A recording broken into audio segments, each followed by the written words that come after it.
The first thing Evelyn Hart heard was crying. Not one voice. Dozens. Low, broken sobs echoing somewhere beyond the darkness, pressing against her eyes. Her body felt impossibly heavy, as if concrete had hardened inside her veins. She tried to move her fingers, but nothing happened. Panic spread slowly through her chest. Then came another sound. The deep voice of a priest speaking softly through a microphone. "May her soul find peace." Evelyn's heart stopped. Soul? Her mind fought through the fog wrapping around her thoughts. A strange smell filled the air around her. Flowers, lilies. Too many lilies. The scent was so strong it made her sick. Suddenly something cold touched her folded hands. Fabric. Satin. Her breathing became shallow. No. She forced her eyelids open. Darkness. Not complete darkness. Dim golden light seeped through thin cracks inches above her face. Wood. There was wood above her, wood beside her, wood everywhere.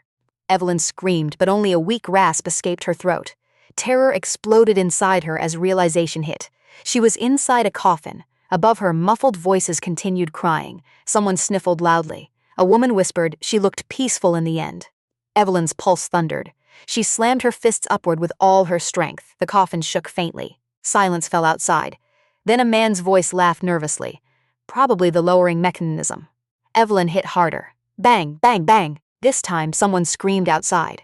Chairs scraped violently across the floor. "Did you hear that?" another voice shouted. Evelyn's lungs burned. "Help me!" she screamed with everything left in her body. The coffin lid suddenly rattled. Bright white light exploded into her eyes as the lid flew open. Faces appeared above her, horrified, pale, frozen in terror. Her mother collapsed backward screaming. The priest dropped his Bible. Someone shouted, "Oh my God!" Evelyn gasped desperately for air as cold church air hit her lungs. She sat upright inside her own coffin while every person attending her funeral stared at her like they were seeing a ghost rise from hell. Chapter 1. Part 23 hours later, Evelyn sat inside St. Mercy Hospital wrapped in blankets, while doctors rushed around her room, speaking in confused whispers. Her mother wouldn't stop crying. Her younger brother Daniel sat frozen in the corner, staring at her like she might disappear if he blinked. But the strangest part wasn't waking up inside a coffin. It was the fact that nobody could explain how she survived. Dr. Levin repeated the same sentence over and over while reviewing her chart. There was no pulse, no brain activity. You were clinically dead for nearly 11 hours. 11 hours. Evelyn stared blankly at the hospital wall. She remembered the car crash vaguely, rain, headlights. A truck appearing out of nowhere, metal twisting violently. Then darkness. But something else lingered in her memory too, something she couldn't explain. A hallway, endless and black, and whispers following her through it. Evelyn. Soft voices had called her name from far away. She thought it was a dream until she heard the same whisper again inside the hospital room. Evelyn. Her head snapped toward the corner near the bathroom door. Nobody was there. The whisper vanished instantly. Her heartbeat quickened. Dr. Levin continued talking about rare neurological anomalies. But Evelyn barely listened. Something felt wrong. Deeply wrong. That night, the hospital assigned a nurse outside her room for observation. Everyone treated her like a miracle. News reporters gathered outside the hospital calling her the woman who came back from the dead. But around 2:17 a.m., Evelyn woke suddenly to the sound of wet footsteps in her room. She opened her eyes slowly. A man stood beside her hospital bed. Tall, thin, completely soaked in black water. His face remained hidden in darkness even under the hospital lights. Evelyn's breath caught in her throat. The man leaned closer. Water dripped onto the floor beneath him. Then he whispered in a voice that sounded broken and distant. "You were not supposed to wake up." Every monitor beside Evelyn's bed exploded into static at once.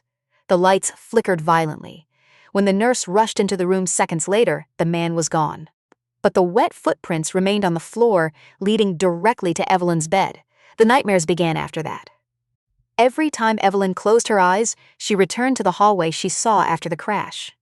It stretched endlessly into darkness with doors lining both sides. Thousands of doors. Behind each one she heard voices crying, begging, screaming. Sometimes scratching sounds echoed from the other side, but one door always stood open at the far end of the corridor. Red light poured from inside it, and every night the soaked man stood beside that door watching her silently. On the 5th night he finally spoke again. "You crossed back," he said slowly. "Now it knows your name." Evelyn woke screaming. Her hospital room lights shattered instantly. Nurses rushed inside, finding her hyperventilating in darkness while every machine around her malfunctioned simultaneously.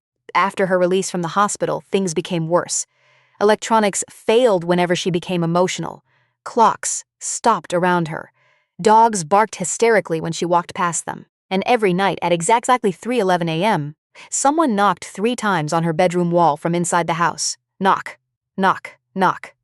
Daniel thought stress was destroying her mind. Her mother begged her to see a therapist. But Evelyn knew something followed her back from wherever she had gone after death. One evening, while searching online for near-death experiences, Evelyn found a hidden forum discussing people declared dead who later revived unexpectedly. One story froze her blood cold. A man from Oregon claimed he woke during his own autopsy 17 years earlier. He wrote that after returning, he saw shadow people standing in dark corners whispering his name. 3 months later, he disappeared without explanation. Another story described a woman hearing knocking sounds every night before her entire family died in a house fire. Every account ended the same way. Once death loses you, it comes looking. Evelyn's laptop screen suddenly flickered black. Her reflection appeared on the screen, but it wasn't matching her movements. Reflection Evelyn slowly smiled while the real Evelyn sat frozen in horror.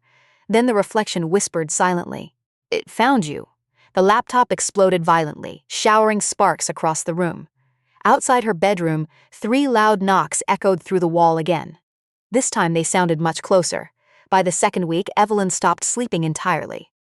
Dark circles formed beneath her eyes. She covered mirrors with blankets because reflections no longer behaved correctly around her. Sometimes she caught them moving a second too late. Sometimes they smiled when she didn't. But the worst happened during her first attempt to leave the house alone. She was driving through downtown Briarwood at sunset when every traffic light ahead suddenly turned green at once. Cars accelerated from every direction simultaneously. Then all engines died. Silence swallowed the street. People stepped from their vehicles looking confused. Evelyn's radio burst into static. A familiar voice whispered through the speakers, "Look behind you." Slowly, Evelyn turned toward the back seat. The soaked man sat directly behind her, staring forward.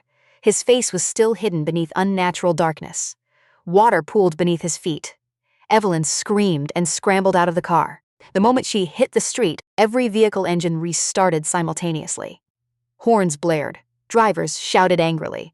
But when Evelyn looked back into her car, the back seat was empty. That night, she searched deeper into the stories of people who returned. Eventually, one name appeared repeatedly. Father Vincent Moreau, a priest who supposedly studied death anomalies inside an abandoned monastery outside town. Desperate, Evelyn drove there immediately, despite the storm raging across the city. The monastery sat deep within dead woods where fog crawled across the ground unnaturally. Father Vincent opened the door before Evelyn even knocked. He looked ancient, exhausted, and unsurprised to see her. "You woke at your funeral," he said quietly. Evelyn froze. "How do you know that?" The priest stepped aside slowly. "Because you are not the first." Inside the monastery walls hung hundreds of photographs. Every single one showed people standing beside coffins, alive. Some photos dated back over a century. Father Vincent explained that certain who return from death accidentally bring something back with them. "Death is not empty," he whispered. "There are things that exist between worlds, things that feed on unfinished souls." Evelyn's blood ran cold. "The man following me." Father Vincent's expression darkened. "That is not a man." Father Vincent revealed the truth over candlelight while thunder shook the monastery walls. Long ago, people believed death created temporary doorways between worlds. Most souls crossed safely. But sometimes something else waited near those doors. Ancient cultures called them collectors. Entities that hunted souls lost between life and death. Normally, they remained trapped beyond the veil. But when someone returned unexpectedly, the connection reopened. Evelyn listened in silence while rain hammered the stained glass windows. "It followed you back through the doorway," Vincent continued. "And now it wants to finish what began the night you died." Evelyn's hands trembled. "What happens if it catches me?"